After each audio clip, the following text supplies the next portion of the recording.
An ugly 27-9 preseason defeat at the hands of the Bengals might look forgettable on the scoreboard, but inside our locker room, the battle for the final 53 roster spots just reached an absolute boiling point. We saw explosive rookies making undeniable statements that they belong on the field immediately, while veteran lineup contenders completely cratered, raising massive alarm bells about the protection of our franchise quarterback. With final roster cuts looming right around the corner, this single Saturday night performance separated the legitimate contributors from the players who are on the verge of watching their NFL dreams slip right away. Before we break down every single winner and loser from this matchup, make sure to like this video, share it with your fellow fans, and hit that subscribe button right now so you never miss our daily breakdown coverage. Let us kick things off on a massively positive note, because rookie defensive tackle Jordan Van Den Berg is turning heads every time he steps onto the gridiron. The 6th-round selection out of Georgia Tech, who originally hails from South Africa, continues to produce pure disruption in the trenches. Coming off an eye-opening performance where he generated 3 quarterback pressures on just 15 pass-rushing snaps, which translates to an incredible 20% efficiency clip, he was flying across the screen once again this weekend. On one particular play where Cincinnati tried to run a toss crack out to the left boundary, he diagnosed the concept instantly, tracked the ball carrier with relentless lateral speed, and brought the runner down cleanly in space when the back attempted to cut back inside.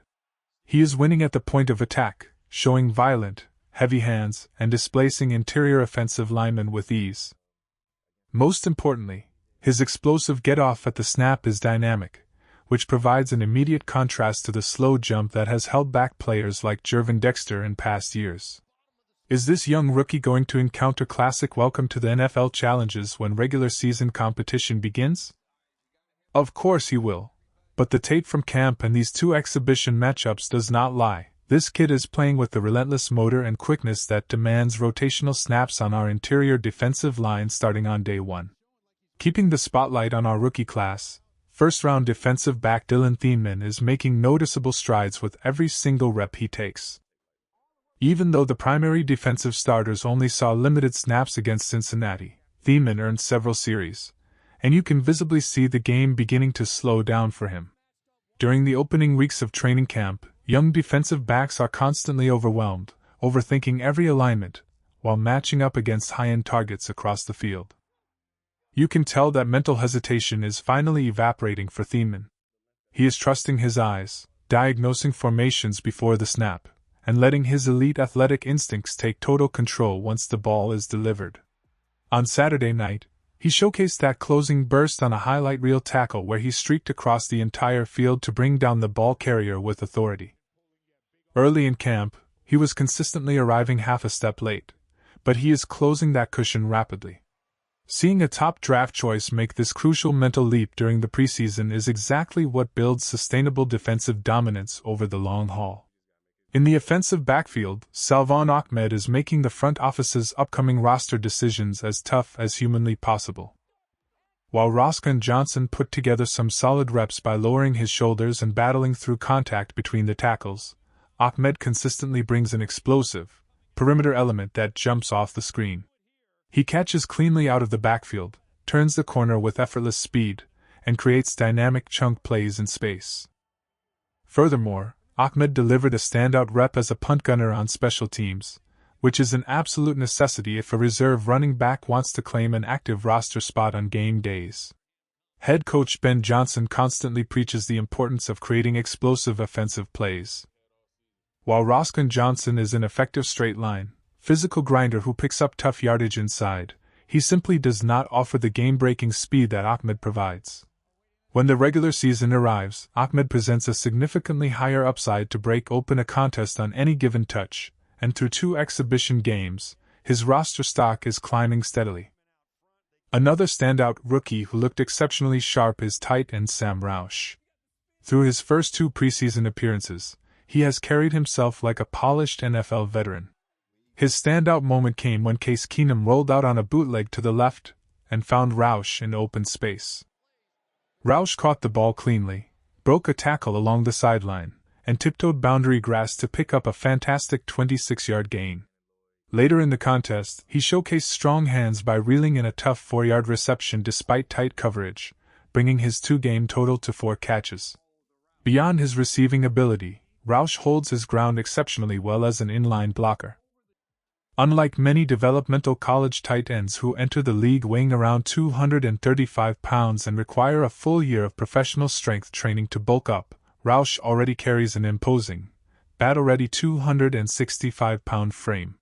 He already looks the part physically and plays with a veteran toughness that could earn him immediate playing time. Rounding out our winners is wide receiver Maurice Alexander, who maximized every opportunity that came his way during the second half.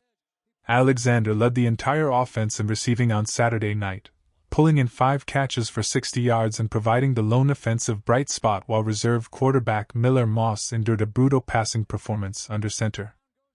Alexander showed sharp route running, sudden separation at the top of his breaks, and dependable hands throughout the contest.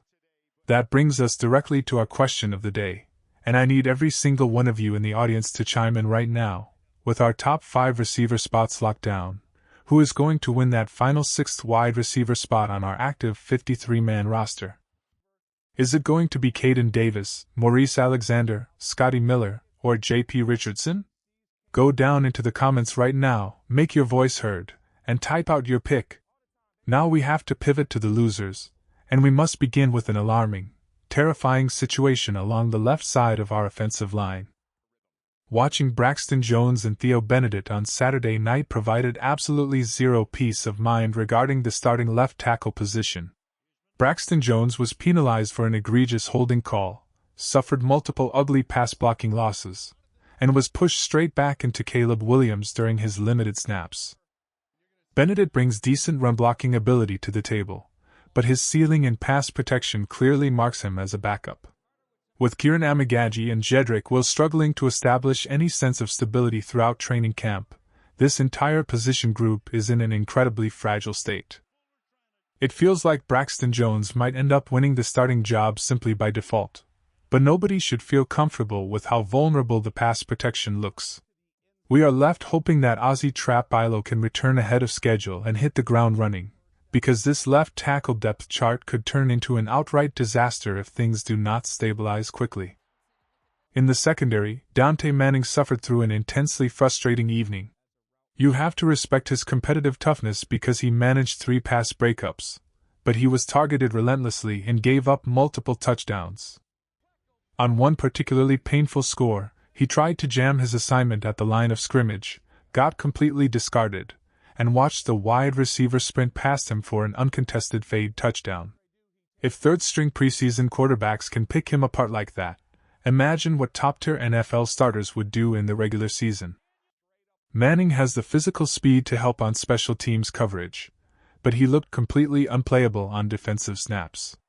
To make matters worse, Ben Johnson mentioned post-game that Tariq Stevenson is dealing with a week-to-week setback, which raises further concerns about our overall secondary depth entering the season. In the running back room, Britton Brown seems to have fallen completely out of the active 53-man conversation.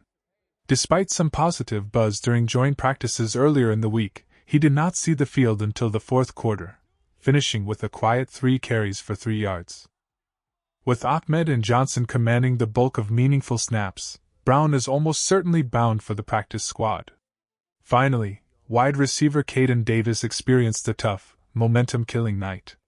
He opened the game taking snaps with the first-team offense, but his only target on a deep corner route fell incomplete due to an underthrown pass from Keenum.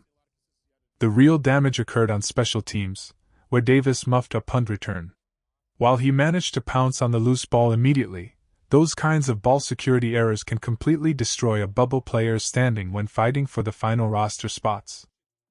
Davis still has the talent to secure a role, but he needs a flawless practice week and a dominant performance against Tennessee to lock down his position.